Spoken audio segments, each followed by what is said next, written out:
Good morning, কেমন আছো সবাই? আশা করি সবাই ভালো আছো। দীপসীমা চ্যানেলে তোমাদের সবাইকে অনেক অনেক স্বাগত জানাই। ওয়েলকাম বন্ধুরা। আজকে 10 দিন পরে, প্রায় 10 দিনই হবে, 10 দিন পরে দেখো ঝলমল করে রোদ উঠেছে। আর রোদ ওঠার সাথে সাথে আমি ভাবছি যে মানে কি কাজ করা যায়, পুরো বাড়ি ভাবছি উল্টে পাল্টে দিয়ে এরকম মনে হচ্ছে। কারণ কি একদম ঘর স্যাঁতস্যাঁতে হয়ে গেছে, বিছনা পাটি সব কিছু স্যাঁতস্যাঁতে হয়ে গেছে, জামা কাপড়, ঘরের দেয়াল মেঝে সব কিছু স্যাঁতস্যাঁত করছে। তাই বুঝতে পারছি না আর কি কোথা থেকে কাজ শুরু করবো আর কী করব। তো চলো দেখি কি করি আজকে রোদ ওঠাতে। মানে অনেকটা কাজ আর কি আজকে বাড়লো। তো দেখো সবার আগে আমি বিছানা তোলার আগে বিছানা বালিশ টালিশ সব রোদে দিয়ে দিয়েছি। বিছানার থেকে একটু কম্বলটা পাতা ছিল সেটা রোদে দিয়ে ঝেড়ে মুছে নিচ্ছি। টেট কাভার সব রোদে দিয়ে দিয়েছি। আর এক্সট্রা কাজ আর কি আজকে অনেক করব, যেহেতু অতিথি এসেছেন 10 দিন পরে। তা বিছনাটা একটু ঠিক করে পাচ্ছি বন্ধুরা, চাদর টাদর সব উঠিয়ে দিয়েছি। একদম ড্যাম্পের গন্ধ হয়ে গেছে, বালিশগুলো তো ড্যাম্প হয়ে গেছে।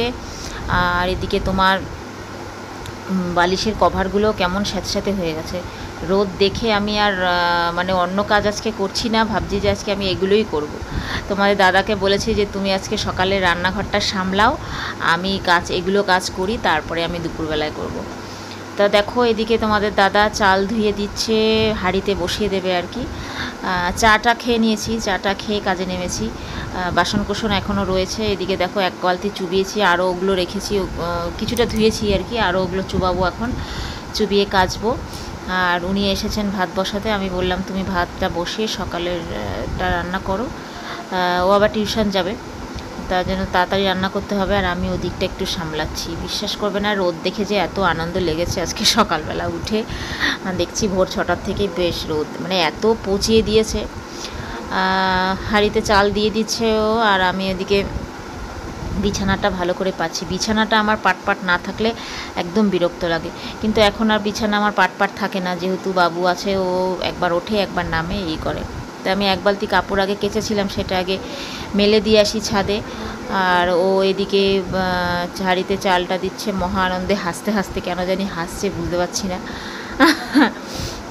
কি যেন বলছিল একটা জায়গা, আমি খেয়াল করিনি, আমি দুম করে কাপড় নিয়ে দুম করে সামনে দিয়ে চলে গেলাম, তার জন্যই মনে হয় হাসছে। যাই হোক, আমি বুঝিনি আর কি বলেছে। তা চলো আগে ছাদে গিয়ে কাপড় চোপড় মেলে আসি। আর এদিকে দেখো বিছানাটা রেডি হচ্ছে, আর উনি নাচছেন কতক্ষণে বিছানায় উঠবে এই জন্যে।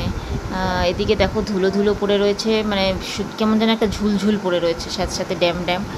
তা আমি যখনই বিছানার চাদর পাল্টাই তার সাথে সাথে এগুলোও মুছে দিই একটু। আর আমি দেখো কী অবস্থা এদের, আমি কাজ করছি আর এরা দুজন নাচছে। আর তোমার এই যে জানলার গ্রিলগুলোতে না সবসময় ঝুল পড়ে যায়, ডেলি আমি ছাড়তে পারি না, একে তো অ্যালার্জি আছে। তা যেদিনকে বিছানা পরিষ্কার মানে চাদর পাল্টাই সেদিনকেই আমি ছেড়ে দিই, তাও ওই সপ্তাহখানেক বা 8-10 দিন পরই বিছানার চাদর পাল্টে দিই। তখনই আমি এইসব খাটফাট মুছি, জানলার শিকটিকগুলো মুছে দিই। তারপর নতুন চাদর বিছালে আমার ছেলে সবার আগে বিছানায় উঠবে, উঠে চাদরটাকে লণ্ডভণ্ড করে দেবে, এটা হচ্ছে ওর নিয়ম। ও নতুন বিছানার চাদর দেখলে খুব আনন্দ পায়, বিছানা বলে কি নতুন বিছানা পেতেছে মা, উঠে পড়বে খাটার মধ্যে। তাই এরকম হচ্ছে অবস্থা। আর আমাদের বাবু হওয়ার আগে চাদর বিছানার চাদর একদম পাট থাকতো।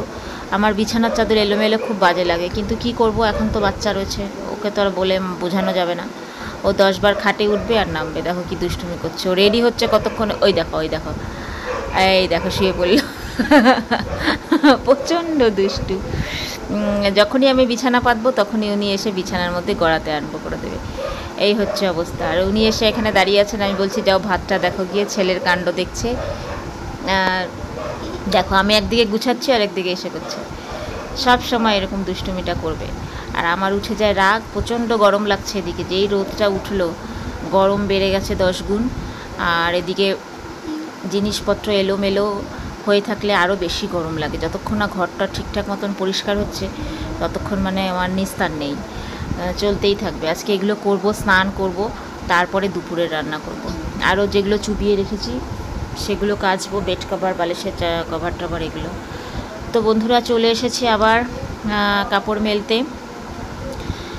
এটাও পিছন চলে এসেছে, দেখো ছাদের মধ্যে রোদ, আর চলে এসেছে কাপড় মেলতে আমার সাথে।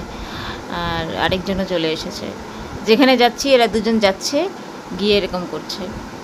তা আমার জামা কাপড় আগে কিছু কেচেছিলাম সেগুলো মেলে দিচ্ছি, আর বিছানার চাদর টাদর ওগুলোও মেলবো। আর এখন যাবো গিয়ে আগে ঘরটা পরিষ্কার করে ঝাড় দেবো।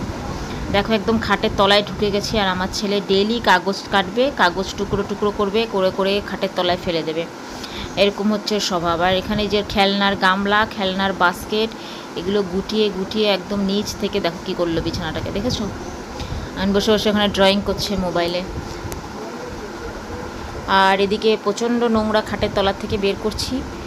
আর খাটের এই যে পায়াগুলোর মধ্যে না আমি কাপড় পেঁচিয়ে পেঁচিয়ে রেখে দিই, কেন দৌড়ে দৌড়ে ব্যথা পায়, তার জন্য ওগুলোও কাচবো আর কি, ওগুলোও নোংরা হয়ে গেছে, খুলে নিলাম। আর এদিকে আমার ঘর তো হয়ে গেছে স্টুডিও। দেখো এদিকে আমার একই ঘরের মধ্যে এদিকে রিং লাইট, এদিকে স্ট্যান্ড, পর্দাটা গুটিয়ে রেখে দিই, যখন আর কি শর্ট করি তখন পর্দাটা নামিয়ে দিই। তা ঘরটাকেই আমরা স্টুডিও বানিয়ে নিয়েছি, কি করব আর, যেতে এক্সট্রা ঘর নেই আর কি শর্ট ভিডিও করার জন্য, তার জন্য। আর আমি না যখন ঝাড় দিই একদম খুঁটিয়ে খুঁটিয়ে তলা থেকে যত নিচ থেকে পারি নোংরা টোংরা বের করি। তো এদিকে ভাত হয়ে গেছে, উনি ভাতের মার গালছেন। তা আমার তো এখনও পরিষ্কারের কাজ চলছেই, আরও অনেক সময় লাগবে, যেগুলো এখনও আবার চুবিয়েছি ওগুলো আবার কাচবো। দেখো বলছি মার পড়ে যাবে হাতের মধ্যে, এদিকে তাকিয়ে তাকিয়ে হাসছে, এরকম অবস্থা। তা এখন একটু আলু কেটে দেবো, আগে আলুর তরকারি করে নেবো একটু প্রেশার কুকারে। মোটামুটি সকালের খাওয়াটা হয়ে গেলে তারপরে গিয়ে আমি নিশ্চিন্ত, দাদা পড়াতে চলে যাবে, তারপরে আমি অন্যান্য কাজ করে স্নান করে রান্না করব। দেখো এদিকে সকালের খাওয়াটা তো রেডি হয়ে গেল, আলুর তরকারি করে দিয়েছি, আর ভাত তো দাদা করলো, আমি আলু কেটে দিয়েছি, প্রেশার কুকারে একটু তরকারি করে নিয়েছি, মানে আলু চচ্চড়ির মতো আর কি, টমেটো দিয়ে কালো জিরে ফোড়ন দিয়ে করে নিয়েছি। তো চলো তাড়াতাড়ি খাওয়া দাওয়া হোক, আমি কাজকর্ম সারি। তো বন্ধুরা নিয়ে এসেছে তোমাদের দাদা, পড়িয়ে আবার বাজার নিয়ে এসেছে, বাজারে মাশরুম পেয়েছে। আর এই দুদিন আগে পর্যন্ত তোমরা তো মনে হয় জানো না কি জানি না, আমি আগের ভিডিওতে বলেছিলাম আমরা প্রচণ্ড ডিসেন্ট্রিতে ভুগলাম সবাই মিলে বাড়ির, হঠাৎ করে সবার ডিসেন্ট্রি হয়েছিল। তো একদমই বিচ্ছিরি খাওয়া দাওয়া হচ্ছিল, এখনও আমরা হালকা পাতলাই খাচ্ছি খুব। তা আজকে টাটকা মাশরুম পেয়েছে, নিয়ে এসেছে, তাই আমি ভাবলাম একদম মাশরুম দিয়ে পাতলা করে ঝোল রান্না করব। তা আমি এখন কাটতে বসবো। সবজি নিয়ে এসেছে দেখো, আজকে বেশ কয়েকদিন পরে আবার বাজার করলো আর কি, কারণ কি বাড়ির সবাই আমরা ডিসেন্ট্রিতে ভুগছিলাম, অসুস্থ ছিলাম। তা সবজিগুলো এখনও ঢালা হয়নি, তার আগে আমি স্নান করে এসে আগে মাশরুম কাটতে বসেছি আর কি। মাশরুমটা একটু সেদ্ধ বসিয়ে দিয়ে তারপরে সবজিটা গুছাবো। কাপড় চোপড় কেচে আমি স্নান করে আসলাম, ঘরটর মুছে স্নান করে এসেছি।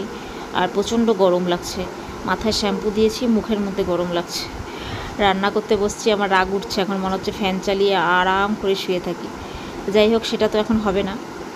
তো দেখো বন্ধুরা এদিকে একটা চচ্চড়ি বসিয়েছি আমি, একটু কাঁকরোল, আলু, পটল, তারপরে বরবটি সব মিলিয়ে একটা চচ্চড়ি করছি। অনেকটা বেলা হয়ে গেছে, 2টো বেজে গেছে 2টো মনে হয়। চচ্চড়িটাও এক্ষুনি হয়ে যাবে। আর মাশরুমের ঝোল করেছি, মাশরুমের ঝোলটা হয়েই গেছে।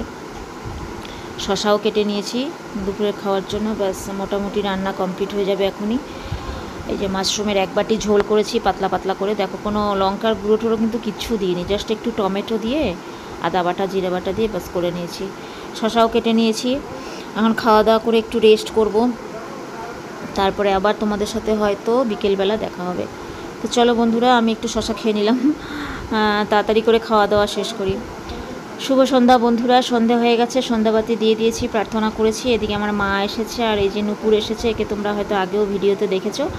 তো এখন একটু গল্প গুজব করছি, আর সাথে সাথে ভিডিওটা আজকে এখানে শেষ করে দিচ্ছি। তা তোমরা দেখলে আজকে রোদ ওঠাতে আমি কত কিছু কাজ করলাম, খাটনি করলাম। এখন আমি খুব টায়ার্ড, তাই বসে বসে গল্প করছি। চা নিয়ে এসেছিলাম, তোমার দাদা টিউশন গেছিলো, এসেছে, এখন একটু চা খাবো। আর সাথে সাথে টাটা সবাইকে, টাটা, সবাই ভালো থেকো, গুড নাইট। আমাদের চ্যানেলটা একটু সাবস্ক্রাইব করে দিও।